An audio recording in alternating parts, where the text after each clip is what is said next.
اهلا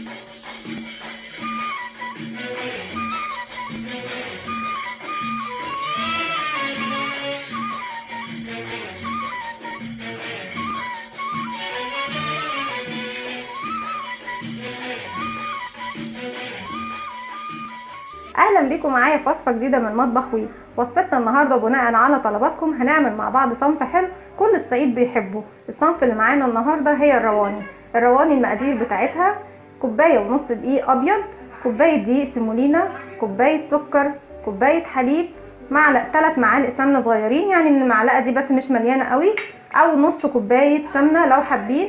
معانا جوز هند للزينه، و3 بيضه، ونص ليمونه. هناخد نص ليمونه عشان القطر عباره عن كوبايه سكر وكوبايه ميه.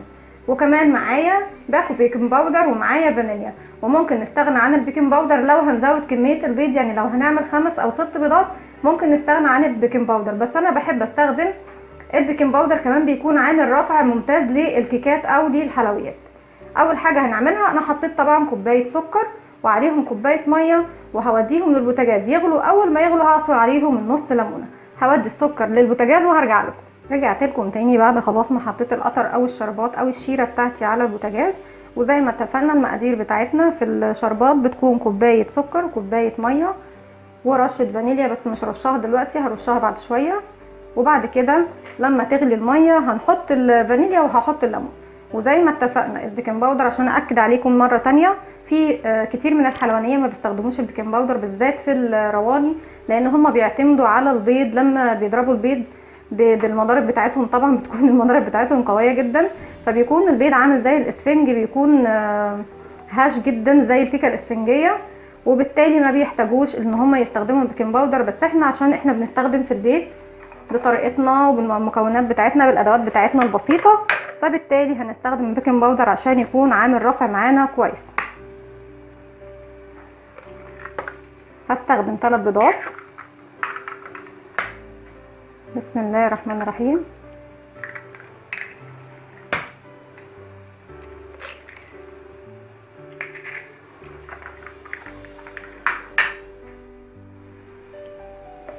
هضرب البيض كويس.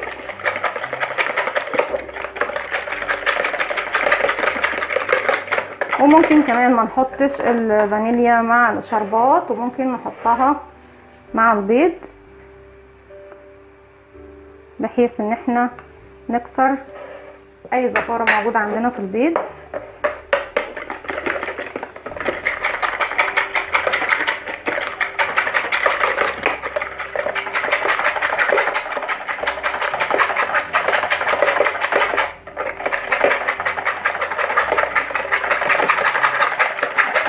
هفضل اضرب في البيض طبعا شويه لغايه ما يبدا يهيش معاها اكتر وهرجع لكم. رجعت لكم تاني. في المرحله دي هبدا اضيف السكر بتاعي. اتفقنا داخل الكيك بتاعنا هستخدم كوبايه سكر،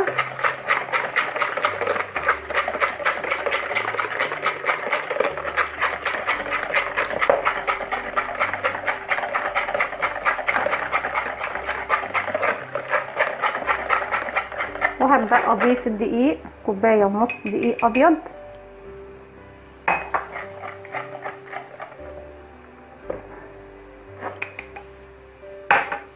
وهضيف السيمولينا بتاعتي، كوبايه سيمولينا، دقيق سيمولينا اللي هو دقيق البسبوسه، وهضيف كمان السمنه. انا بضيف كل المكونات على بعضها، على فكره المساله سهله مش صعبه ومش محتاجه مننا خطوات معقده.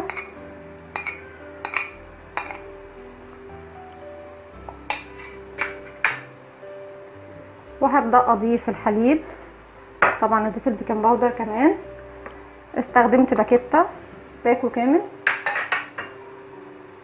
هبدا اضيف الحليب، هضيف نص كوبايه، وهقلب المكونات بتاعتي وهشوف اذا كنت هحتاجها كلها ولا لا.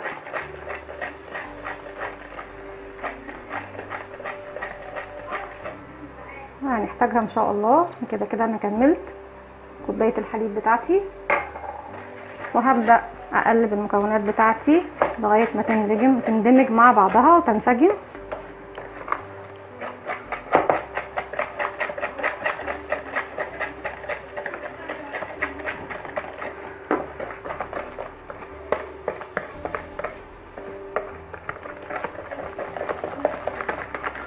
المقادير بتختلف من شخص لشخص، والطريقة بتختلف من شخص لشخص. مش لازم كل واحد فينا يكون حافظ مقادير الشخص التاني، لا، كل واحد بيبتكر الطريقة بتاعته ويطلع الأكلة بنفس المذاق بطريقة شهية.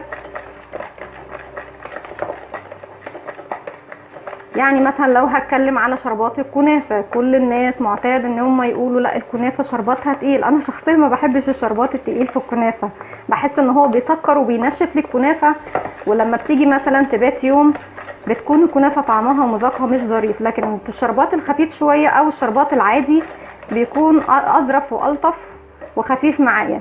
لكن زي ما اتفقت ان مش كل الاراء زي بعضها، في ناس بتحب الشربات التقيل في الكنافة وفي ناس ما بتحبهوش. لكن مش معنى كده ان هو دوت الشيء المتعارف عليه او هو دوت اللي لازم يكون ثوابت عندنا. احنا نعمل الحاجة اللي تناسبنا واللي طعمها يكون مناسب لينا لبيتنا ولولادنا واهلنا. زي ما احنا شايفين دوت القوام بتاعها بالشكل دوت. هجيب بس دلوقتي قالب نحط فيه الرواني بتاعتنا.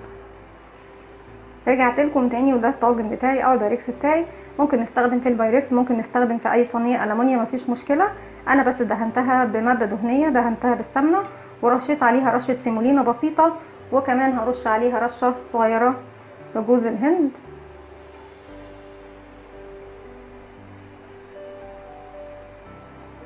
وهنزل الخليط بتاعي بسم الله. زي ما احنا شايفين ده القوام بتاعنا.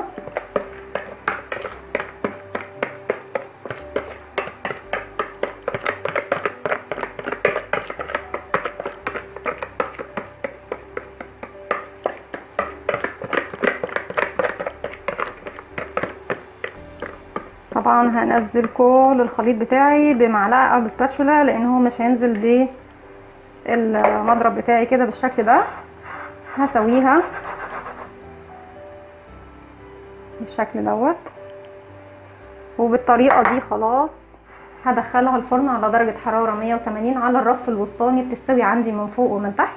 انتوا لو عندكم لازم تفتحوا الشوايه، فهنشغل تحت في المده الاولانيه لغايه ما اللون من تحت ياخد لون ذهبي جميل، وبعد كده تكون ارتفعت كمان، وبعد كده بشغل الشوايه عليها تاخد اللون اللي من فوق. بتقعد معايا حوالي تلت ساعه، من ربع لتلت ساعه. هدخلها الفرن على درجه حراره 180، ولما تستوي الرواني هرجع لكم. رجعت لكم تاني، ودي الكيكه بتاعتنا ما شاء الله بعد ما استوت، او الرواني بتاعتنا بعد ما استوت زي ما انتم شايفينها عامله زي الاسفنج بالظبط.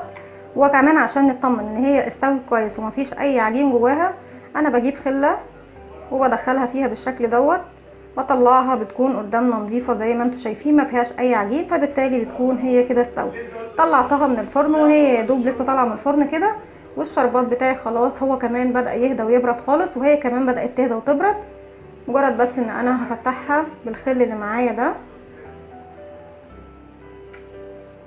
علشان لما اسقيها الشربات او القطر بتاعها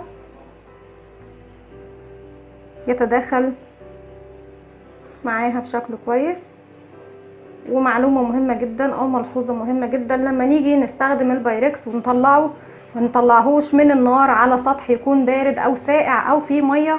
لا قدر الله البايركس بالذات لما بيكون هو سخن داخل الفرن ويرجع يتعرض لمية او لحرارة يعني اقل من الحرارة اللي هو كان فيها، ممكن يطق ويكسر مننا. يعني من عوامل الحفاظ على البايركس بتاعنا ان احنا لما نطلعه من مكان سخن من الفرن ما نطلعهوش على مكان ساقع او يكون تحت منه ميه، نحطه على فوطه او مكان يكون، او اللي هي الحماله السيليكون، مفيش مشكله. المهم ان يكون مكان بعيد عن درجه حراره الرخامه، بتكون ساقعه عامه دايما.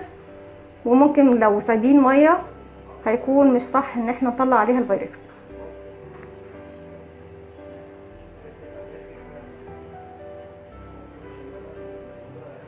بالشكل دوت هنسقيها الشربات او القطر بتاعها بسم الله.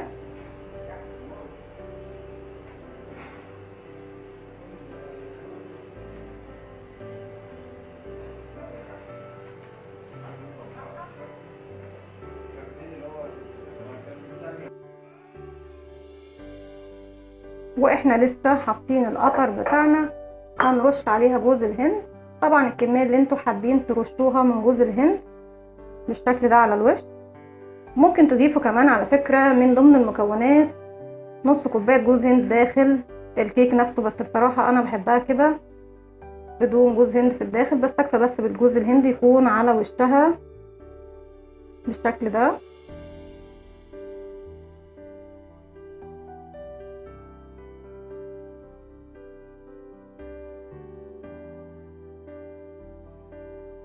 بستخدم حوالي نص كوباية جوز هند زي ما احنا شايفين على الوش.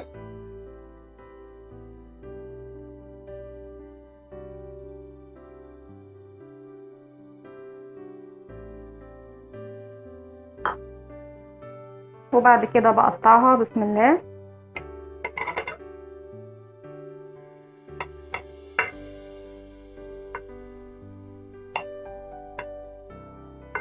قطعوها طبعا زي ما انتوا عايزين، سمبوكسات، مربعات، ده حسب رغبتكم.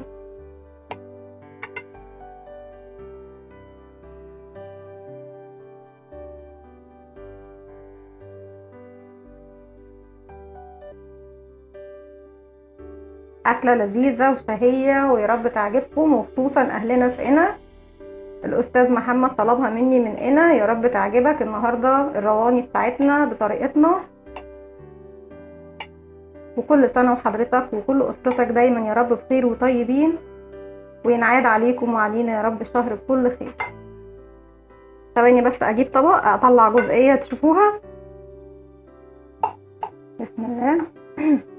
طبعا هي سخنة، المفروض ان احنا ما بنقدمش منها وهي سخنة، بس انا حابة ان انتوا تشوفوها من جوه، لانه هي سخنة طبعا هتتقطع مننا.